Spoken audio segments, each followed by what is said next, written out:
Have you ever shared an ambitious plan online, felt a rush of pride from the flood of likes and encouraging comments, and then quietly let that plan fade away? It happens more often than we admit. You might have posted, "Day one of my fitness transformation," only to stop going to the gym after a few sessions. Maybe you confidently declared that this would be the year you finally write your book, yet months later, the file remains untouched. Or perhaps you excitedly told everyone about a business idea, and years have passed while it still exists only in your head. Here's a reality most people don't like to hear. The more we talk publicly about our goals, the less pressure we feel to actually complete them. Words can create the illusion of progress, even when no real action has been taken. And the story you're about to hear explains exactly how this happens. Stay with me. In a lively village famous for its skilled artisans and busy marketplaces, there lived two close friends who had grown up side by side. Their names were Raj and Amir. At 25 years old, both were ambitious, diligent, and filled with hopes for the future. One afternoon, as they walked through the center of the village, they stopped in front of an empty shop space. Inspired, they realized they shared the same dream, to open their own stores and become respected merchants. Standing there together, they made a bold promise to each other. "1 year from now," Raj said confidently, "we'll both be running our own successful businesses." With excitement in their voices and certainty in their hearts, they believed that simply declaring their goal was the first step toward making it real. "Deal," Amir answered without hesitation. Exactly 1 year from that day, they clasped hands firmly. Same goal, same deadline, same place to begin. Yet what unfolded afterward revealed a powerful contrast between speaking about intentions and turning them into reality. The very next morning, Raj wandered through the crowded market, bursting with excitement. To every trader, neighbor, and passerby, he proudly declared, "I'm launching a spice trading business. I've thought it all through. In a year, my shop will be the largest in the village." People smiled, congratulated him, and admired his confidence. They praised his boldness and told him he was destined for success. Raj soaked it all in. The admiration felt exhilarating, almost addictive. Amir took a different path. He kept his plans private. When villagers casually asked him, "So what are you working on these days?" he gave a calm, simple answer. "I'm focused on a project. I'll let you see it when it's finished." Then he quietly returned to his work. As the months passed, the villagers unknowingly witnessed two completely opposite journeys. Nearly every week, Raj had something new to announce. "I spoke with a supplier today. This is going to change everything." "I'm sketching the ideal shop layout. Look at these designs." "I've been reading business books nonstop. I'm learning so much." He spent long afternoons in the tea house, enthusiastically explaining his ideas, plans, and future success to anyone willing to listen. People were impressed. They described him as driven, intelligent, and full of vision. What Raj failed to realize was something subtle but dangerous. Each time he talked about his progress, he experienced the emotional reward of success, without actually earning it. Every compliment, every "you're going to make it big, Raj," triggered the same sense of satisfaction his brain would have felt if he had truly completed the work. Without noticing, he was consuming the feeling of achievement long before any real achievement existed. Raj was receiving the feeling of success without ever producing real results.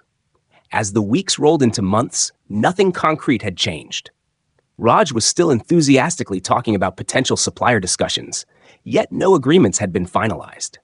He continued proudly displaying shop layouts and hand-drawn plans, but he had never actually rented a location. He kept reading book after book about entrepreneurship, but not a single sack of spices had been purchased. The talking never stopped. The action never truly began. At the same time, Amir slowly faded from public view. He didn't leave the village, but he withdrew from distractions. He stopped spending time at the tea house. He avoided long conversations. When someone casually asked about his business, his responses were brief and vague. "It's moving forward," or "It's not ready yet." Eventually, many villagers stopped asking altogether. Some even forgot he had ever mentioned a goal. What they didn't see was the work happening behind the scenes. While Raj slept in, Amir was awake before dawn. At 5 in the morning, he was already meeting suppliers while the village streets were still quiet. While Raj refined sketches and imagined perfection, Amir was signing real contracts. While Raj absorbed ideas from books, Amir was investing his savings, negotiating rent, assembling shelves, testing products, and solving real problems. The process wasn't glamorous. Amir made costly mistakes. Some deals fell apart.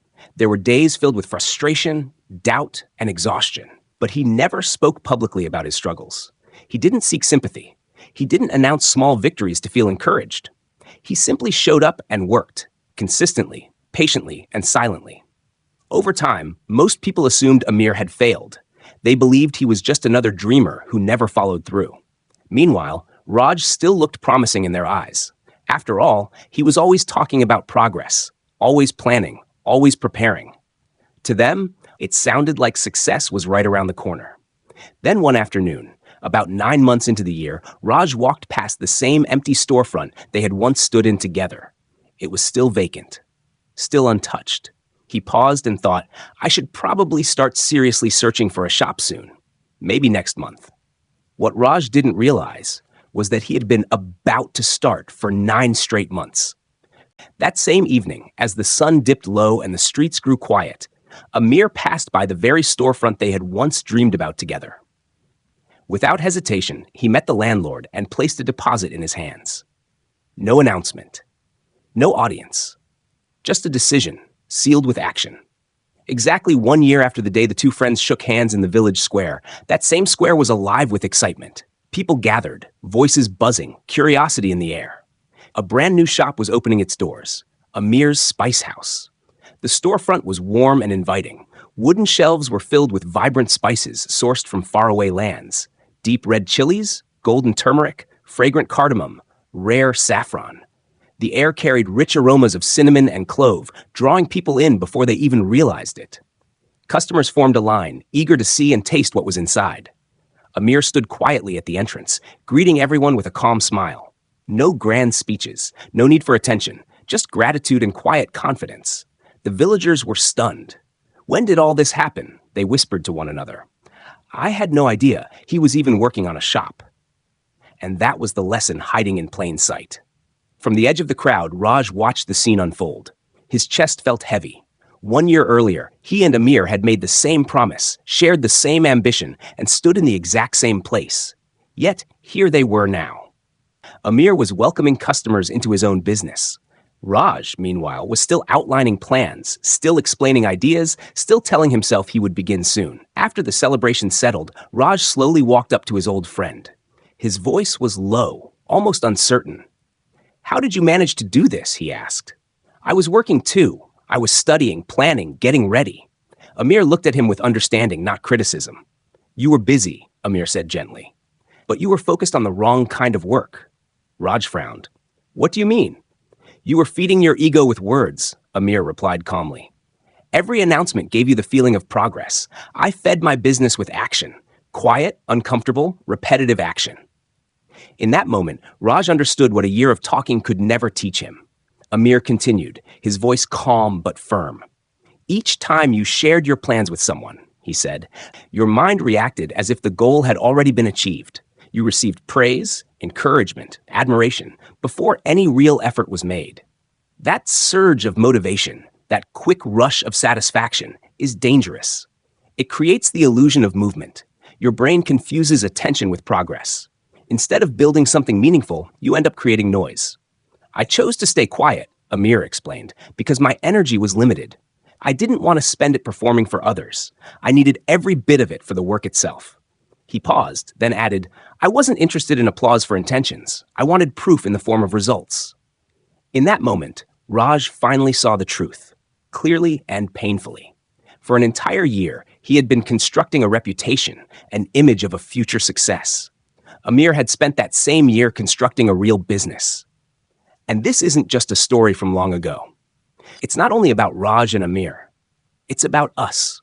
We live in an era obsessed with broadcasting intentions. We post our goals. We share our journeys before they begin.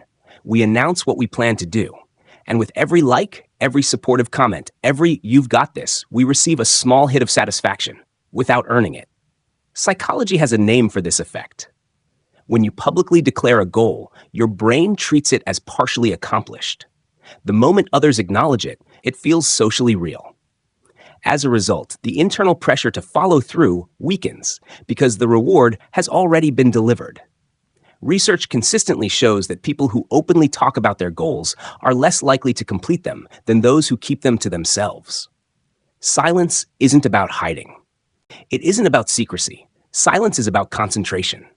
When you work quietly, your effort stays directed toward progress, not presentation, toward action, not approval. And that focus changes everything. First, silence removes the false sense of achievement. When you stay quiet, all of your strength flows into execution, not into explaining what you plan to do. That focus matters.